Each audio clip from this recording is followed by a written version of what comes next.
안녕하세요 여러분. 매일기보 10을 들어가 보도록 하겠습니다. 탄력성 관련 이론 문제 첫 번째 시간이에요. 그래서 이론적인 내용들을 한번 살펴보고 문제를 풀어보도록 하겠습니다. 자, 탄력성은 반응하여 변화하는 정도였어요. 그래서 해당 재화가 필요하면 필요할수록 가격이 올라가도 그 수요량을 얼마 못 줄인다, 얼마 못 변한다. 탄력적이다, 비탄력적이다? 얘는 비탄력적이 되는 거예요. 두 번째, 대체할 것이 많을수록 해당 재화를 대체하는 것이 많으면 많을수록 해당 재화의 가격이 약간만 올라가도 해당 재화의 수요량 많이 뛰쳐나간다? 동일한 효용을 제공하는 대체재로. 그래서 많이 뛰쳐나가서 많이 변화하네요. 탄력적이 되겠죠. 그래서 주거용 부동산과 상업용, 공업용 부동산 중에 세상 밖으로 나갔을 때 대체할 것이 더 많은 건? 그렇죠. 주거용 부동산이었어요. 그래서 주거용 부동산이 가장 탄력성이 커지네요. 힘이 셀수록, 자, 이거 기억나셔야 돼요. 옆에 사람이 이렇게 툭 쳤더니 옆에 사람이 주먹 쥐고 두 대 쳐요. 그럼 이렇게 힘껏 반응하면, 이렇게 반응이 탄력적이면 그 사람 힘이 세니까 반응을 크게 했겠죠.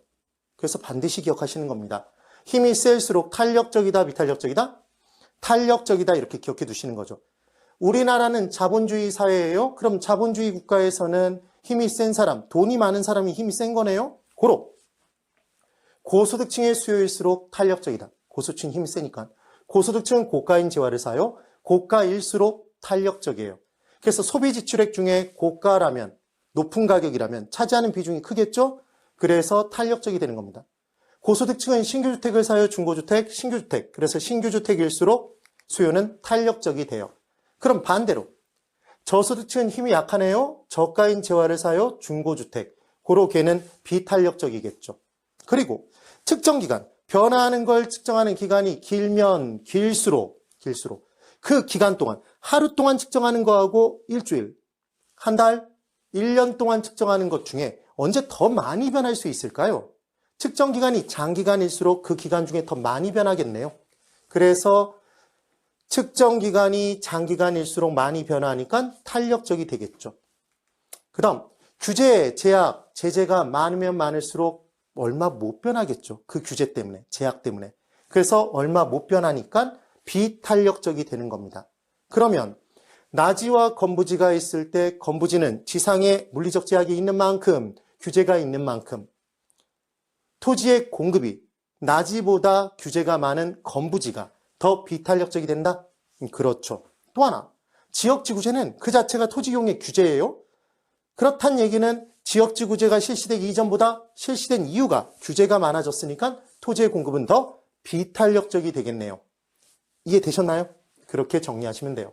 그 다음 필요할수록 부분에서 생각해 볼 건 필수제와 사치제 중에 뭐가 더 필요하죠, 여러분?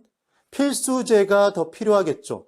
그럼 필수제의 수요가 가격이 올라가도 얼마 못 줄이네요? 비탄력적이겠죠. 사치제는 사치성 재화는 그만큼 가격이 올라가면 안 써버리면 그만이에요. 많이 변하니까 탄력적이 되겠죠. 주의를 꼭 해보셔야 됩니다. 그 다음 또 하나, 수요의 가격 탄력성에 따른 가격 정책을 볼게요. 얘는 뭐였냐면 공급자는 총수입의 증가를 깨하기 위해서 사실은 공급을 하는 거예요. 그럼 공급자의 총수입은 결국은 파는 가격 단위당 가격에 팔리는 양 수량을 곱하겠죠. 그때 거래가 됐다는 얘기는 공급자가 공급한 양이 결국은 수요자가 산 양 수요량이 되겠죠. 그래서 가격 곱하기 수량, 그게 총수입이 되는 겁니다. 그리하여 공급자가 뭘 해본다고요? 총수입의 증가를 깨하기 위해 파는 가격을 올려보겠죠. 어떤 생각을 해요? 단순히 가격을 올리면 내 총수입을 늘릴 수 있겠구나, 이런 생각을 하겠죠. 그래서 가격을 올렸습니다. 근데 공급자가 생각을 못한 게 하나 있네요. 뭘 생각 못했죠? 수요의 법칙을 생각 못했죠. 수요의 법칙은 가격과 수요량이 반비례 관계이기 때문에 가격을 올리면 수요량은 뭐한다? 감소하는 거죠. 수요량이. 그러니까 가격을 올려서 총수입의 증가 요인이 발생했지만 팔리는 양은 줄잖아요. 그때 수요량이 감소하는 정도에 따라 내용이 달라질 텐데, 예를 들어 하나당 가격이 100원이었습니다. 팔리는 양이 100개를 팔고 있었어요. 총수입이 얼마죠? 그렇죠. 10,000원이에요. 그런데 가격을 얼마로 올렸냐면 200원으로 올려봤습니다. 그럼에도 불구하고 이때 팔리는 양이 100개래요. 그럼 얘는 가격이 변화했지만 수요량의 변화가 하나도 없는 거죠. 수요가 완전 비탄력적이라면 가격을 올려도 수요량의 변화가 하나도 없으므로 똑같은 양이 팔리니까 총수입은 2만 원으로 가격을 올린 만큼 비례해서 증가한다. 이때는 올려야 되겠네요. 느낌 받으시죠?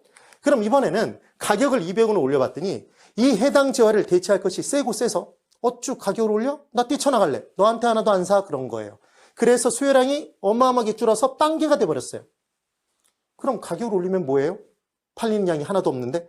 그러니까 얘는 총수입이 빵이 되겠죠. 고로 수요가 가격 변화에 대해서 어마어마하게 변하는 완전 탄력적인 재화의 경우에는 가격을 인상하면 총수입은 빵이 돼버리는 거죠. 되셨어요?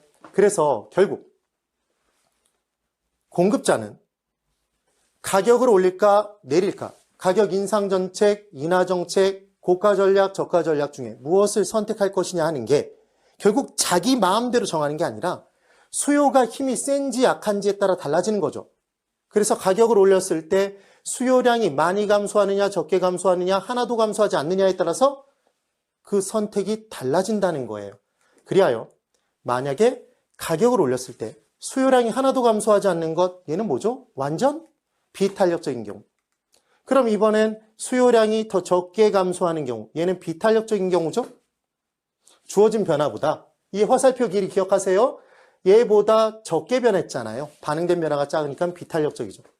그럼 이번에는 가격을 올렸더니 꼭 그만큼 수요량이 감소했어요. 주어진 변화와 반응된 변화가 똑같을 때에는 단위 탄력적. 만약에 수요량이 더 많이 감소하면 얘는 탄력적. 수요량이 어마어마하게 감소해서 빵개가 돼버리면 완전 탄력적이겠네요. 되셨죠, 여러분? 그래서 MM으로 기억하시는 거예요. 우리 합격생 모임 나가보면 가만히 앉아서 조용히 공부하셨던 분들도 다 가수예요. 모두 다 가수다 이렇게 기억하시면 돼요. 총은 모두죠, 여러분. 총은 모두. 그럼 가 곱하기 수네요. 그래서 가격을 올렸을 때 탄력적이면 수요량을 더 많이 내려주시면 되는 거고요. 그럼 올라간 길이와 내려간 길이를 비교해서 올라간 길이가 더 크다면 총수입은 증가. 이게 구분하는 방법이에요. 그리고 내려간 길이가 만약에 더 길었다면 총수입은 감소하겠죠, 전보다.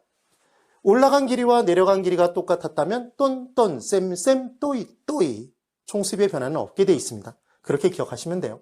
그래서 가격을 올렸을 때 수요량은 감소할 텐데 가격을 올린 만큼 똑같이 수요량이 감소한다면 단위 탄력적이라면 올라간 길이와 내려간 길이가 똑같으니까 똔똔, 쌤쌤, 또이, 또이 총수입의 변화가 없어요.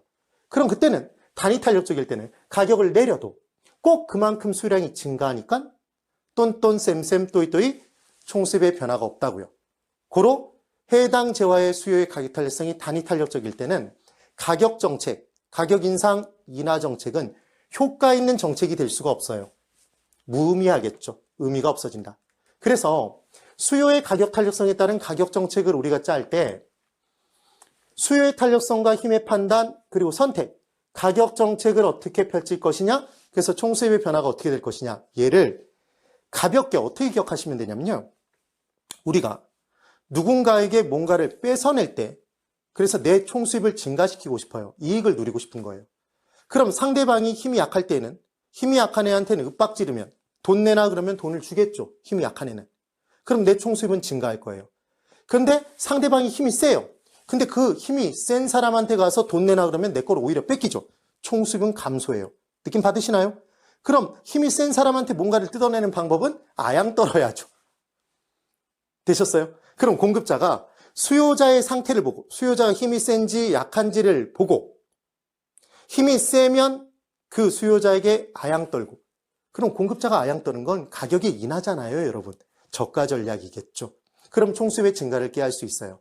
수요자가 만약에 힘이 약하다라면 그 수요자 힘 약한 애한테는 윽박지르죠. 힘 약한 애한테 아양 떨어봤자 힘만 빠져요. 총수입은 오히려 더 감소해요.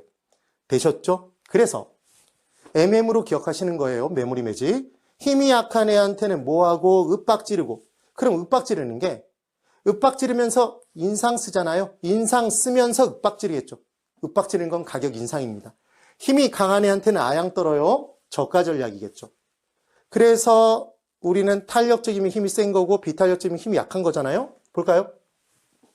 수요의 탄력성이 비탄력적이라면 수요자가 힘이 약하니까 이 힘 약한 애한테는 아양 떨까요? 윽박 질러야 돼요, 우리는? 우린 지금 공급자예요? 힘이 약한 애한테는 윽박 질러야 되죠. 그게 가격 정책이 뭐예요? 인상 정책이죠. 가격 인상 정책. 그럼 총수입은 증가하는 겁니다. 공급자의 총수입은. 됐죠? 그러면 수요가 탄력적이라면 수요자가 힘이 세죠? 힘이 센 애한테 윽박 질러야 돼요? 아양 떨어야 돼요? 그렇죠. 아양이에요. 그럼 가격 인하 정책을 펼치겠죠. 그래서 총수입의 증가를 꾀합니다. 이번엔 수요자가 단위 탄력적이에요. 그럼 가수에서 가격 올리면 꼭 그만큼 수요량 감소하는 거죠? 그래서 힘이 같다라고 그냥 기억하세요. 그럼 돈 내나 그러면 걔도 돈 내나 똑같은 정도 주고받는 거예요. 그래서 윽박하든 윽박을 지르든 아양 떨든 가격 인상 정책을 펼치든 인하 정책을 펼치든 총수입은 변화가 없게 돼 있습니다. 완전 탄력적이라면 수요자가 어마어마하게 힘이 세잖아요.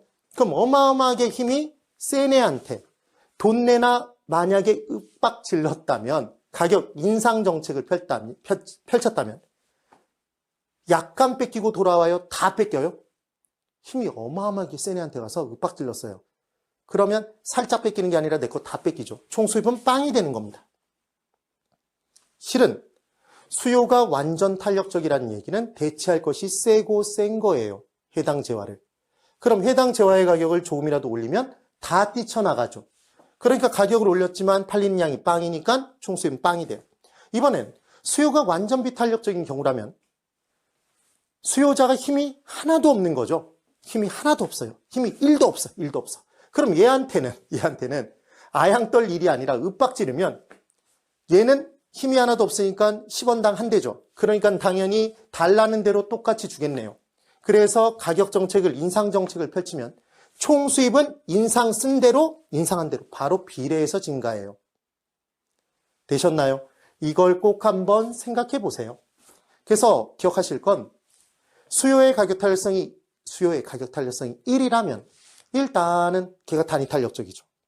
주어진 변화만큼 반응된 변화가 똑같다면 그때는 가격 올리면 꼭 그만큼 수요량이 감소하니까 내리면 꼭 그만큼 수요량이 증가하니까 총수입의 변화가 없다. 반드시 기억합니다. 그 다음 공급 비용의 증가, 조세의 증가의 내용을 볼 거예요, 여러분. 이것도 탄력성의 힘과 관련돼 있어요. 힘과.